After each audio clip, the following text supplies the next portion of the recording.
Oh, here we go. Right. We're back online. Do I think there's a conspiracy theory to shut us down, or do we think this place just doesn't work? I don't think it works, really. I think it's as simple as that. We'll be out soon.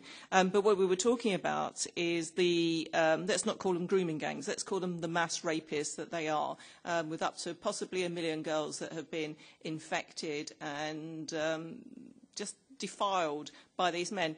Do you feel that your movements have tapped into this, and this is part? Do you think this is part and parcel of Brexit and the immigration, or is it something that's just sort of, emerged in the past 2 years since Brexit? I think the mass immigration, particularly mass Muslim immigration, was a huge factor in Brexit. I think a lot of people were seeing their communities change beyond recognition. And you talk about multiculturalism. It's not multiculturalism, it's monoculturalism, and that monoculture is Islam. And obviously, because of the radicalisation of Islam over the past 20 or 30 years, well, probably 40 years, starting with Iran, we're in a situation where that monoculture is becoming more and more extreme and more insular and separating itself from the rest of society. And when people see that in their own country, they don't like it and they want to take back control. I think 49% of immigrants coming into the UK are now Muslim. The demographics are frightening. By 2067, it's predicted that we may well have a Muslim majority in England. So I think that was a big factor. People in polite society won't say that. They won't say, we voted for Brexit because we're concerned about mass Muslim immigration.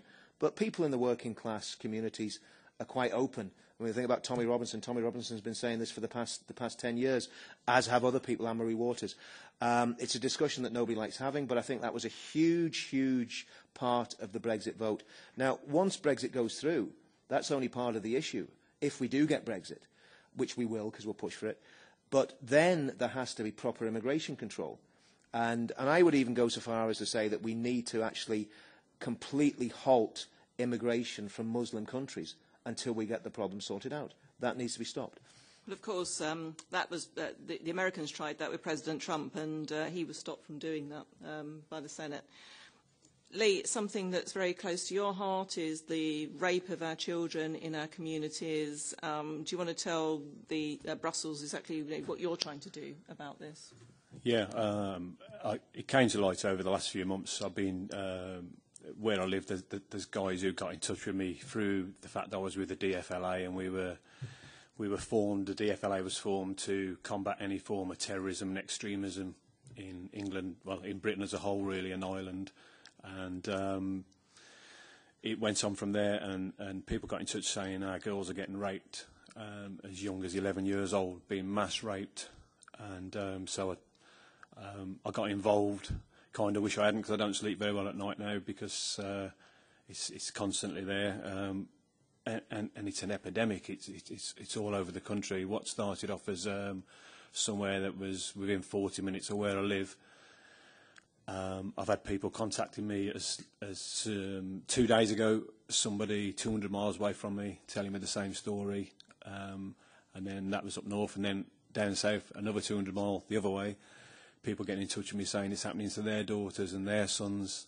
And I have to reiterate what I said earlier, that it is a problem with Pakistani Muslims, but it's also a problem with white English people as well, and all other cultures seem to think it's okay to mass rape children and pass them around like a piece of meat, and we have to stop it. We have to take action, and we are trying to make all the authorities aware of what's going on. Unfortunately, they're very slow in coming forward. We don't get the results we need. We don't get people taken off the streets when there's clear evidence there. For some reason, it seems to be totally the opposite to what happened to Tommy Robinson last week. Within however minutes it was, he was slammed away for 5 hours. He was put away for 13 months, yet we can actually put people in the frame for the mass rape of children, and they're still walking the streets, and they're still grooming children. And we will not let this go. We will out any group, whether you're white, yellow, black, green, pink, whatever. We will out you at some stage.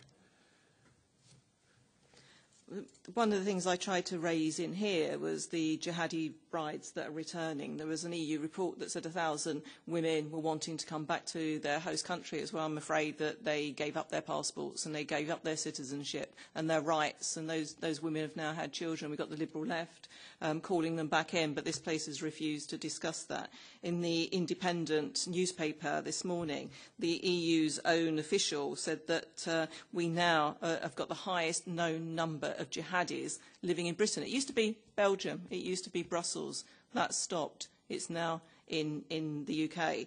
We've got 50,000 that have slipped in through the borders, through the mass migration problems that we had with Schengen and the open borders. And I know these guys are tapped into that as well, particularly as a veteran, Richard. You must be worried about those that have slipped in and the uncontrolled borders here, the open borders, and the abject failure of this place to recognise that their open borders have been a disaster. Schengen's been a disaster, and that's contributed to ISIS coming through the borders. Absolutely, and there's a lot of complicated reasons for that. I mean, we could go back to the Iraq War, we could go back to what happened in Libya, a war that was totally unnecessary and absolutely immoral when they basically the West assassinated Gaddafi. I mean, Gaddafi was a very, very vile dictator. He supported the IRA. I have no time for him.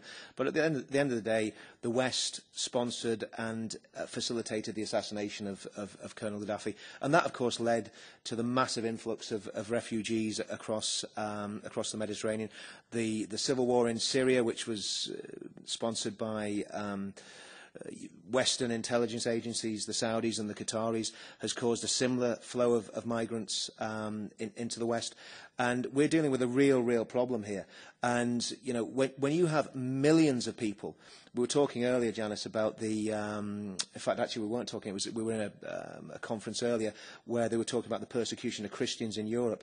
And they were talking about the priest who was assassinated in France, had his throat slit purely and simply for celebrating the Mass in a French church. There have been all sorts of other terrorist attacks carried out by people who have come in. The people that were involved in the Bataclan massacre had been fighting in Syria. They came back in on false passports. The open border policy is an absolute betrayal, not just of the British people, but of all the people of Europe. And if you're a European, you should be absolutely hopping mad about having our borders flung open to anybody that wants to come. There's not enough, apart from anything else, there is not enough resources in Europe to cope with the world just migrating to Europe. But when you add into that the terror problem and the Islamisation problem, you see that there is something very, very sinister going on here. And maybe they are trying to replace us. The great replacement is happening. And the self-hate of the Europeans is just staggering. I mean, at the end of the day, we should be proud of what we've done as nations. Britain should be very, very proud of our history. Britain should remember that we abolished slavery, and this sort of self-flagellation that goes on in the EU and in the UK is quite honestly pathetic, and we're going to pay a big price for it. We've got to stop mass immigration to Europe. It's got to be stopped. I think also they're going to pay a big price at the ballot boxes, as they have done in Austria, in Italy, Hungary, Poland, you know, across the whole, and Slovenia this weekend. And I'm glad that's happening. We took that first brick out of the wall, and I think this place is crumbling. So where does it go for here? I mean, you know, talking about political clout, you know, you've got tens of thousands, hundreds of thousands of followers. Where are you going to place that trust? It's certainly not in Labour. It's certainly not in the Conservative Party. Lee, what are your thoughts on that? Personally, we have tied ourselves a little bit to UKIP, and it's an avenue to go down, but my thoughts are we should start a whole new group and have our own political voice. We have several people in the group who I would put up as a candidate, who are very, very good at speaking. They know a lot more about politics than I do. And we need a voice, we need somebody we can follow who will actually do what they say they're going to do. Richard, what are your thoughts on that? Well, yeah, we've made an alliance with UKIP, Veterans Against Terrorism, and DFLA, support Gerard Batten 100%. If there's a change in the leadership of UKIP, we would certainly review that position. And I think we need to think of a solution that's maybe really outside the box, where we're looking at not just UKIP, but a coalition of parties in the UK that really do need to come together. We've got very good relationships with Anne-Marie Waters. Totally admire her stand on Islamisation and all the work that she's done. So I think we need something that's very, very new. And I think once we find out what that thing is, and who the leaders are or the leader is, that will get a certain amount of gravitational pull. And once we start going in the direction, then all the rest of the right-wing parties, because that's what we're classed as, all the rest of the freedom parties, let's not call those right-wing parties, the populist freedom parties, all the rest of the populist freedom parties will gravitate after that. And that's when the movement will really, really get traction. But we've got to really think outside the box. We've got to make great use of social media. We've got to use a lot of the commentators that have got very, very big followings on social media. And if we do that, I think we can achieve something. But I think it's going to be something that's probably never been tried before in the UK. Maybe it's not even in Europe or even in the world. So I think we're in groundbreaking territory at the minute. And I think we're going to see a political earthquake in the UK in the next few years. I certainly hope so. We've got a couple of events coming up this Saturday. We are marching again for Tommy Robinson, but it's not just about one man. He's just symbolising the freedom that we want in our countries. I will be speaking, and we're hosting Geert Wilders, if he's allowed into the country, but I don't think they'll dare to stop him. So Geert's going to be on stage. It's Whitehall, 3 o'clock this Saturday.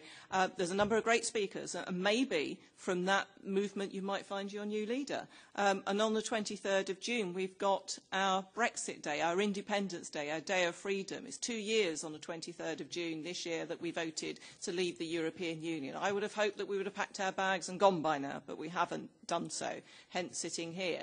And again, that's going to be about freedom. It's about our independence, our democracy, taking back control and sovereignty. And again, there's going to be some fantastic speakers there. So I would all urge you to all eyes on Geert and maybe a few other people on Saturday. But that's how we're mobilising now. I'm going to hand it over to the press. If you want to ask a question, please state who you are, what your outlet is, and then your question. Thank you.